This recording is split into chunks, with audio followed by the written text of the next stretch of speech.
Get ready for some crazy delicious lamb and beef kebabs.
All right, ladies and gentlemen, look at this beautifulness now. And I will tell you that this is, we made this much and I'm like, well, we can't have any more. We're just gonna have to freeze the rest of that meat because it made entirely too much. All right, so before we get, I've already been kind of nibbling on this one, but it's freaking delicious. But I will say this is not how we're gonna eat it plain. I'm going to put it on some naan. I'm gonna make up a Greek avocado sauce with lime, some jalapenos, some garlic, salt, pepper.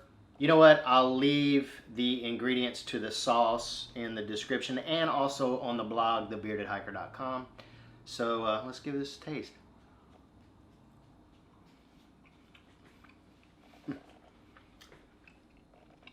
All right, hang on.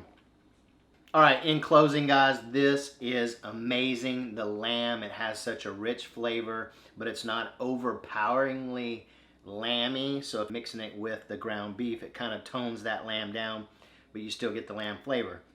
Now, I will say this.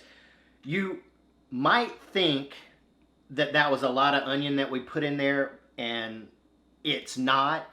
Everything just plays so well together. You guys have to try it. The only problem with this recipe that I would say, it's relatively easy, but you know, when you're going ahead and you're smashing that meat onto those skewers, there's a little bit of a learning curve, so you'll just practice. What I found the best is put it in there until the skewer bottoms out, then push down on it, and then you'll see it rise up, and then just kind of keep working the skewer down. That's the only thing. Try it a couple of times, you'll get the hang of it.